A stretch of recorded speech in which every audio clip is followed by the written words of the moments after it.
Hello friends, welcome back to my YouTube channel as blog. तपाईहरुलाई मेरो YouTube channel as ब्लॉगमा स्वागत छ। So guys, म चाहिँ अहिले विदेश आइसकेको छु। जुन हामी नेपाल बस्ने बेला सधैँ विदेश भन्ने गरिन्थ्यो नि, हो त्यही विदेश भन्ने ठाउँमा आइपुगेको छु। यहाँ विदेशको निम्ति तपाईहरुलाई थाहै छ साथीहरु, आइयो सुत्यो खाइयो फेरि बिहान रुम्यो हिँड्यो काममा, त्यही त हो विदेशमा आउने भनेको। सो गाइज, अब हामी चाहिँ विदेशको भ्यू हेर्नेछौँ। विदेश कस्तो हुँदो रहेछ ल हेर्नु होला है। ल लेट्स गो। बाहिर आइसकेको छौँ होइन। अब हामी चाहिँ विदेशको भ्यू हेर्नेछौँ।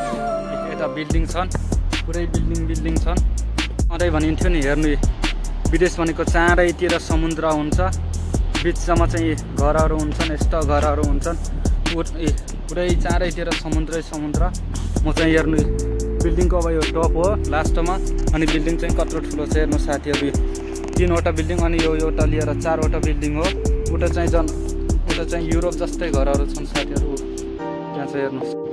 यताको मौसम त तपाईँहरूलाई साथी थाहै छ, सधैँ गर्मी मात्रै हुन्छ, तर आज चाहिँ अलि पानी पर्ने जस्तो छ।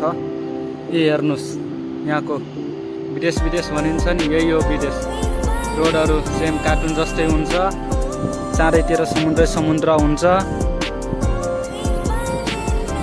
विदेश आइयो देखियो यस्तै रहेछ। उता चाहिँ अर्को सिटी रहेछ, उता चाहिँ अर्को सिटी, त्यो चाहिँ अर्को सिटी।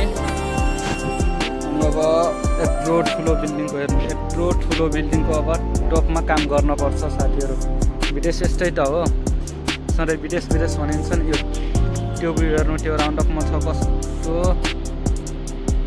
नेपालमा हुने बेला पो विदेश भनिन्थ्यो, विदेश त यही पो रहेछ।